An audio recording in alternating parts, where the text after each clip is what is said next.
మీ ద్వారా నా సూచన మిత్రుడికి, బేసిజాలకు పోకండి, ఇంటికాడ ఆయన ఉండి టీవీ కంటిన్యూస్గా చూస్తాడు, వెళ్తే మీకు ఇబ్బంది ఉంటుంది, కొంత వివరణ చెప్పుకోలేరు, మీ సమస్య మేము కూడా అర్థం చేసుకుంటాము. కాకపోతే ఈ ప్రభుత్వంలో వెట్టి చాకిరికి విముక్తి కలిగించినము కాబట్టి మీరు స్వేచ్ఛగా ఉండండి.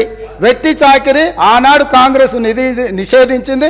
ఈరోజు మళ్ళీ తెలంగాణలో ఇందిరమ్మ రాజ్యంలో ప్రజాపాలనలో వెట్టి చాకిరి నిషేధించినము.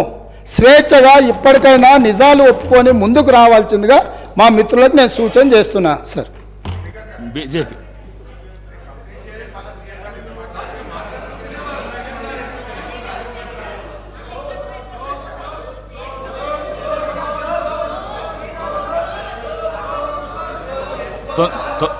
తొందరగా ముగియాలి. అధ్యక్ష, సార్ స్పీకర్ సార్, ఒక్క విషయం దయచేసి మీరు ఆలోచించండి. నేను ఉదయం మాట్లాడుతుంటే 9 మంది ముఖ్యమంత్రి గారితో సహా 9 మంది మంత్రులు లేచి మాట్లాడితే నేను ఎంత డిస్టర్బెన్స్ అధ్యక్ష. అంటే బేసికల్లీ మీరు ఏంటంటే నన్ను మాట్లాడనీయకుండా పదే పదే అడ్డుపడే ప్రయత్నం. ఇప్పుడు కూడా నేను మాట్లాడుతూ ఉంటే 2 సార్లు ముఖ్యమంత్రి గారు లేస్తారు, 2 సార్లు ఉప ముఖ్యమంత్రి లేస్తారు. అంటే మీరేంటంటే ఒక స్ట్రాటజిక్గా ప్రతిపక్షాన్ని మాట్లాడనీయొద్దని పదే పదే నేను లేవగానే ఒక మంత్రి గారు లేస్తారు, ఆయనకు 10 నిమిషాలు ఇస్తారు, లేవగానే ఇంకో మంత్రి గారు లేస్తారు, ఒక 10 నిమిషాలు ఇస్తారు. ఇది కరెక్ట్ గా అధ్యక్ష? తల్లిదండ్రులు కావాలని మీ కలను సాకారం చేసుకోండి. ఓఎస్ఎస్ ఫర్టిలిటీ వారి తక్కువ ధర సంతానోత్పత్తి చికిత్సతో అపాయింట్మెంట్స్ కొరకు కాల్ చేయండి 7825893699.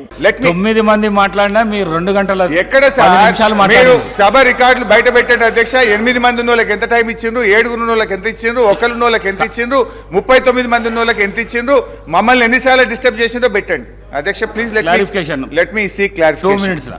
అధ్యక్ష, ఈరోజు గౌరవ ముఖ్యమంత్రి అట్లా 2 మినిట్స్ అనకండి సార్. ముఖ్యమంత్రి గారు పావు గంట మా మీద ఇష్టం ఉన్నట్టు స్వీపింగ్ రిమార్క్స్ చేయొచ్చు, బట్టి గారు ఇష్టం ఉన్నట్టు మాట్లాడొచ్చు. మా గొంతు ఎందుకు నొక్కుతారు? లీడర్ ఆఫ్ ది హౌస్ అధ్యక్ష హరీష్ రావు గారు, వారు leader of the house. KCR గారు వస్తే వారికి కూడా టైం ఎంత చేయొద్దండి. మీరు ఆ విధంగా మా పార్టీ పక్షాన్ని నేను మాట్లాడినప్పుడు మాకు ఇవ్వాలి. మాట్లాడండి, క్లారిఫికేషన్ మాట్లాడండి అధ్యక్ష. ఇవాళ గౌరవనీయులు ముఖ్యమంత్రి గారు రేవంత్ రెడ్డి గారు పొద్దు నుంచి చూస్తున్నా, నిన్న మొన్న కూడా చూసిన సభలో ఆయన ఇంకా సభానాయకుడిగా కాకుండా ఓ ప్రతిపక్షంలో మాట్లాడినట్టు గాంధీ భవన్ లో పిసిసి అధ్యక్షుడిగా మాట్లాడారు అధ్యక్ష. ఎందుకంటే సర్కాస్టిక్ గా మాట్లాడు ఆయన విషయం మీద మాట్లాడితే మేము ఎంతసేపు అయినా మాట్లాడతాం. పదే పదే మా మీద సర్కాస్టిక్ కామెంట్లు మానేయాలని చెప్పి నేను కోరుతా ఉన్నా అధ్యక్ష. నిజంగా వాళ్ళు మంచిగా చేస్తే మేము సహకరిస్తాం, వాళ్ళ మేనిఫెస్టో అమలు చేయమనండి, మేము సంపూర్ణంగా సహకరిస్తాం. వాళ్ళు మంచి పనులు చేయమనండి, మేము సహకరిస్తాం. ఇలా కాళేశ్వరం మీద మళ్ళీ వారు మాట్లాడుతూ వారు ఈరోజు మేము అన్నదేంటి అధ్యక్ష, మేము ఆ రోజు అన్నది కాళేశ్వరం మీద 80-83 వేల కోట్ల రూపాయలు అప్పైతే వీళ్ళ నాయకుడు రాహుల్ గాంధీ గారు 1,00,000 కోట్ల అవినీతి జరిగిందని తప్పుదో పట్టించిండ్రు అని చెప్పి మేము మాట్లాడినాం.